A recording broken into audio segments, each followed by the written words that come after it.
So this is pretty much a mainstay at this channel, and it's probably not going to stop.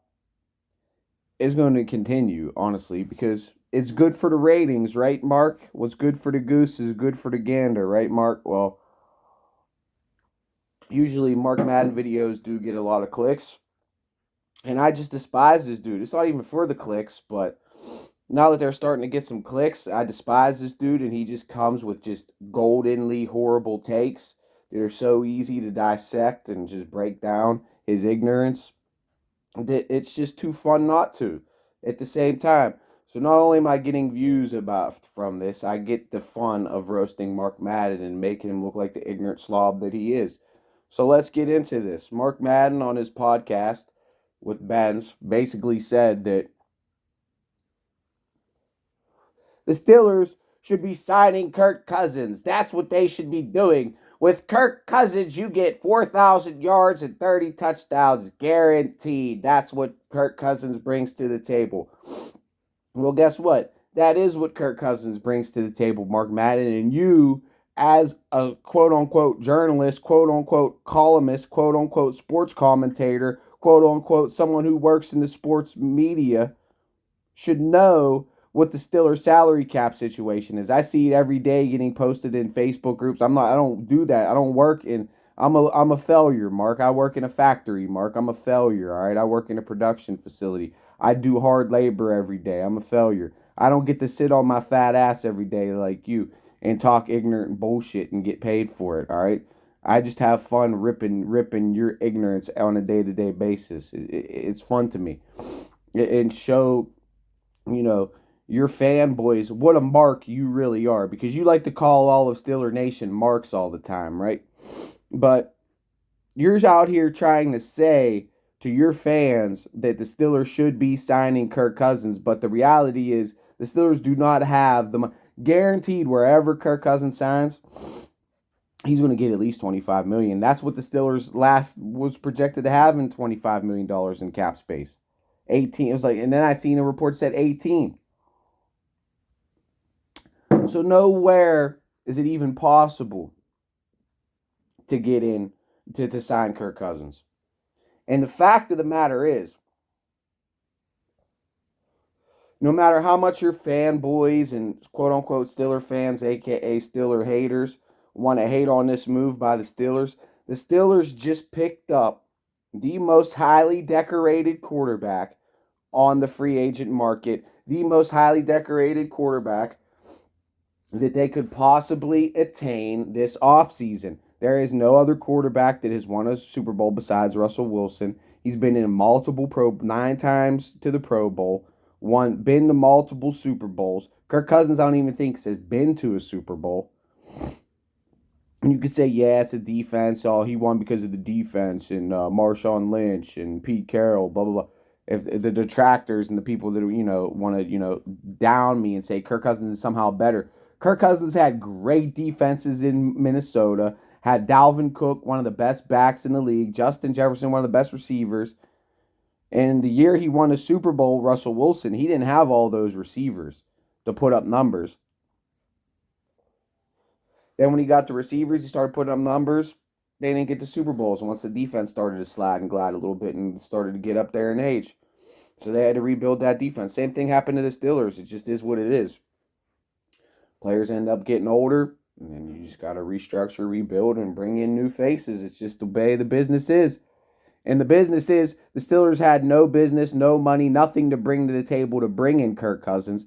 So this guy's going out on his podcast, spewing this to the public, knowingly, if not knowingly, ignorantly, not knowing that the Steelers don't have the salary cap to even bring in a Kirk Cousins, or he's just trying to treat his Mark fan base like a bunch of marks and sell them some Steeler hate because that's all he can do.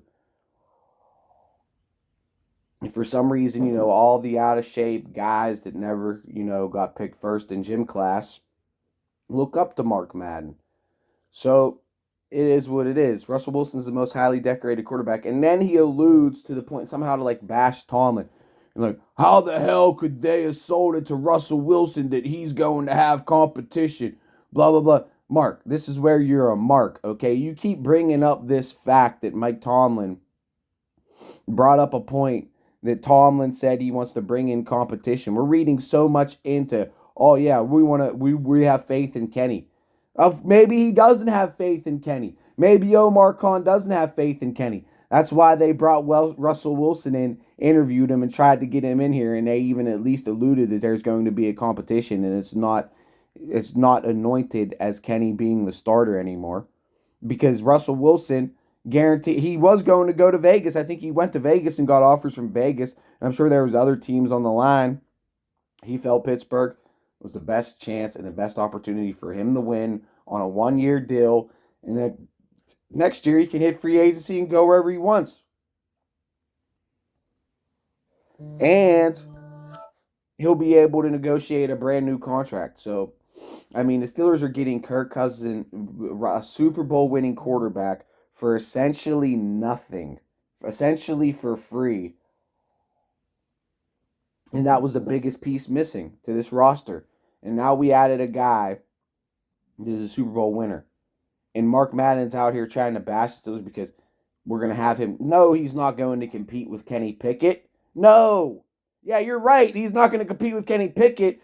But just you want to dribble it up like, oh, Mark Madden. Mike Tomlin said. Mike Tomlin said what he needed to be said at the given time in the given situation after the season. We didn't know how this offseason was going to work out. We didn't know who we were going to sign, if Russell Wilson was going to choose here, if he was going to choose to sign there. We don't know what he was thinking, where he was going to sign. You're not even allowed to really start doing business, and he wasn't allowed to start doing business until the Broncos allowed him to, which was like 3-4 days, like a week ago. And here he is, signed with the Steelers after they released him. And that was a key piece that still needed to fall too. We didn't even know. Everybody was speculating that the Broncos were going to release him. We all assumed the Broncos were going to release him. That's what they said was going to happen, but it still had to be done. It happened. Omar got the deal done. Tomlin got the deal done. So whatever he said about Kenny Pickett 3 months ago, really at this point is irrelevant. We got a Super Bowl winning 9-time Pro Bowler in the building at the quarterback position. The Steelers could not have done any better this offseason to improve this quarterback room. We got the most highly decorated quarterback in free agency. And that's the only way you can rate it. Just like the only way you can talk about Mike Tomlin is before you even say Hall of Fame coach Mike Tomlin. That's how you have to address him from here on out, Mark Madden. Because guess what? You better believe this is going to be another winning season for the Pittsburgh Steelers. You better believe we have a chance to go on and do big things this season. You better believe we're going to be competitive for the North. And you better believe, here we go. Steelers, here we go. Pittsburgh's gone to the Super Bowl. Is going to be being played all throughout Pittsburgh all year long. So here we go. Steelers, here we go. Pittsburgh's gone to the Super Bowl. Here we go.